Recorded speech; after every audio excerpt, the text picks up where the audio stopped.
Hi hello నమస్తే welcome to పురా local. భారీ అంచనాల నడుమ పుష్ప 2 చిత్రం అయితే గురువారం రిలీజ్ అయింది. కానీ హైదరాబాద్లో మొట్టమొదటిసారి భారీ హైప్ ఉన్న ఒక అగ్రనటుడి సినిమా ప్రసాద్ మల్టీప్లెక్స్లో మాత్రం రిలీజ్ కాలేదు. ప్రీమియర్స్కి కూడా నోచుకోలేదు. కారణం ఏంటి? సినిమా మక్కా స్క్రీన్గా పేరొందిన ప్రసాద్ మల్టీప్లెక్స్లో ఒక పెద్ద హీరో సినిమా ఫస్ట్ డే పడకపోవడం వెనుక గల కారణాలు ఏంటి? చాలామంది అడుగుతున్నారు. ఏంటి మరి ఆ కారణాలు? ఇప్పుడు మనం తెలుసుకునే ప్రయత్నం చేద్దాం. 2003 జూలై 25వ తారీఖున ప్రసాద్ మల్టీప్లెక్స్ ప్రారంభించబడినది.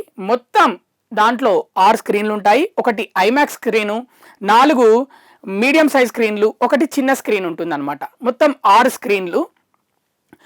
ప్రతి పెద్ద సినిమా రిలీజ్ అయితే అక్కడికే సినీ పరిశ్రమకు చెందిన సినీ ప్రముఖులు అలాగే హైదరాబాద్ వాసులు ఇష్టపడే స్క్రీన్లలో ప్రసాద్ మల్టీప్లెక్స్ అయితే ముందుంటుందని చెప్పొచ్చు.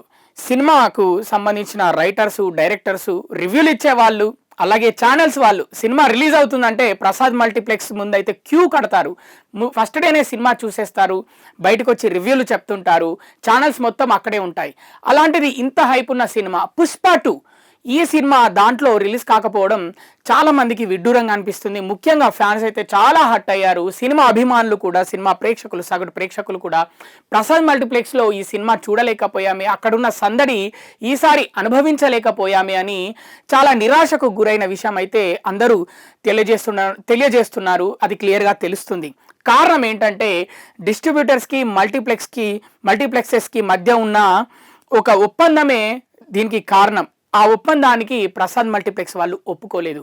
50-50% ఏదైతే టికెట్స్ రేట్స్ మీద వచ్చే లాభం ఉంటుందో అది 50-50% నిష్పత్తిలో తీసుకుందాము అని డిస్ట్రిబ్యూటర్స్ చెప్పినప్పుడు ప్రసాద్ మల్టీప్లెక్స్ వాళ్ళు అస్సలు ఒప్పుకోలేదు. ప్రసాద్ మల్టీప్లెక్స్ వాళ్ళు ఇంకా ఎక్కువగా అడిగారని డిస్ట్రిబ్యూటర్స్ అయితే బయట చెప్తున్నారు.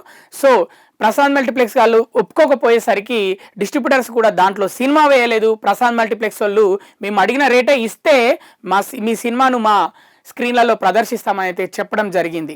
ఇక ఆ డిస్ట్రిబ్యూటర్స్కి దగ్గరగా ఉన్న పీవీఆర్, ఏషియన్ వాళ్ళతోటి ఒప్పందాలు కుదుర్చుకొని ఆ మల్టీప్లెక్స్లలో ఎక్కువ షోలు అయితే వేయడం జరిగింది. ఇక్కడైతే ఒక్క షో కూడా పడలేదు ప్రసాద్ మల్టీప్లెక్స్లో. కాబట్టి ఇక్కడ ప్రసాద్ మల్టీప్లెక్స్ వాళ్ళైతే ఈ అనివార్య కారణానికి చింతిస్తున్నాము. ఎన్నో సినిమాలకు మేము సందడి చేశాము ఫస్ట్ డే రోజు, కానీ పుష్ప 2 రిలీజ్ కాకపోవడం వెనుక చాలా కారణాలు ఉన్నాయని చెప్పింది. కానీ ఆ కారణం ఏంటో ప్రసాద్ మల్టీప్లెక్స్ ట్విట్టర్లో ఎక్స్ వేదికగా వివరణ ఇచ్చింది, కానీ ఆ కారణం మాత్రం చెప్పలేదు. కానీ బయట అందరూ డిస్ట్రిబ్యూటర్లకి వీళ్ళకి ఒప్పందం సరిగా కుదరలేదు.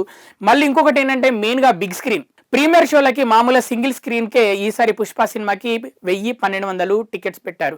అలాంటిది ఒకప్పుడు మామూలుగా బిగ్ స్క్రీన్లలో నార్మల్ టికెటే ఈ ఎలాంటి సినిమా రిలీజ్లకు పెద్ద సినిమా హైప్ ఉన్న సినిమాలకు సంబంధం లేకుండానే 350 టికెట్ ఉంటుంది. అలాంటిది ఈ సినిమా రిలీజ్ అయినప్పుడు ఖచ్చితంగా ప్రీమియర్స్కే కనీసం 2000 పెట్టాలి, 2500 పెట్టాలి బిగ్ స్క్రీన్లో.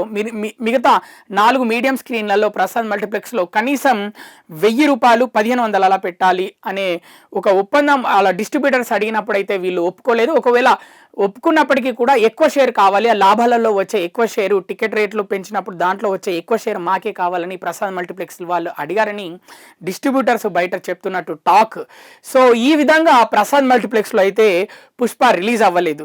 బిగ్ స్క్రీన్లో చూడాలని చాలామంది అనుకున్నారు, కానీ ఎవరు చూడలేకపోయారు. ఆస్ట్రేలియా తర్వాత అంత పెద్ద స్క్రీను, ఐమాక్స్ స్క్రీను మన హైదరాబాద్లో, ముఖ్యంగా ఏషియాలోనే పెద్ద స్క్రీన్ ఐమాక్స్ స్క్రీను హైదరాబాద్లో ఉంది. అది ప్రసాద్ ఐమాక్స్.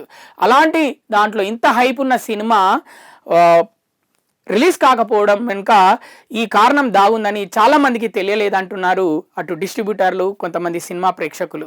మరి చూద్దాం ఈ చిన్నపాటి ఈ వైరం మరి ఇక్కడితోటే ఆగిపోతుందా? మరి కొన్ని రోజుల తర్వాత మళ్ళీ సినిమా వేస్తారా పుష్ప ప్రసాద్ మల్టీప్లెక్స్లో, లేకపోతే వేయకుండా అలానే ఉంటారా? మరికొన్ని రోజుల్లో మనకి తెలియబోనుంది. అప్పటి వరకు చూస్తూనే ఉండండి పురా local, your choice for local voice.